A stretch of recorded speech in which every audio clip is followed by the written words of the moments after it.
All right, now we've spent the last several modules refreshing our knowledge about trust relationships and taking stock of all the different ones and even how they're created. Now we just want to gather up all our notes in one place here and want to briefly recap as we talk about restricting trust relationships, all the different types of trusts that you may encounter as a designer of trusts in a Server 2003 enterprise. One is a no trust relationship, and essentially that is the default behavior of an NT4 domain. They have no trust relationships that are inherent. They're built as solitary entities. If we go back to our paint program here, an NT4 domain, again, its nature is that it does not trust other domains until you build those trusts in.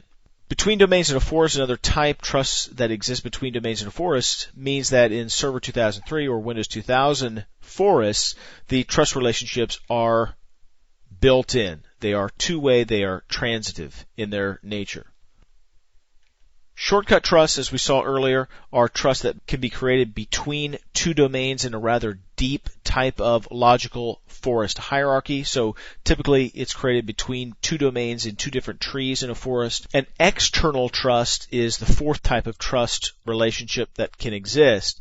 And an external trust is created as a one-way non-transitive trust relationship between a Server 2003 domain and any other domain, either a domain in another forest or an NT4 domain.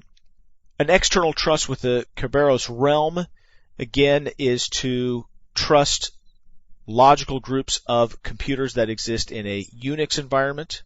And this is created, once again, to grant those users access to our Windows resources, our Server 2003 or actually Server 2003 resources. And then finally a forest trust, which is the new type of trust relationship that's available with Server 2003. And this can be created to create a logical link between two separate forests, which could not be done before. And once again, just to remind you, both of the forests where a forest trust is created must be at the Server 2003 forest functional level. So recapping all of these things, the rest of the design process just comes down to decision and how to restrict the trust relationships. And essentially, as you create your trust relationships, there are three ways to restrict what that means to your security design.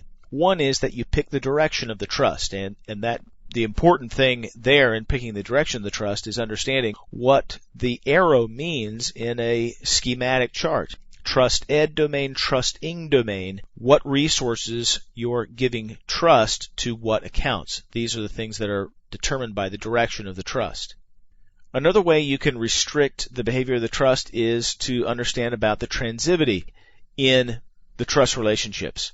Unless you're dealing with a built-in trust in a Server 2003 forest, the trust relationships between two domains are not transitive. So if you want to make these transitive trust relationships, you have to individually configure different trust relationships between multiple domains. And then finally, just keep in mind that trust means access. It implies access, but it does not imply permission. So you still have the regular controls to the data that is in your domain.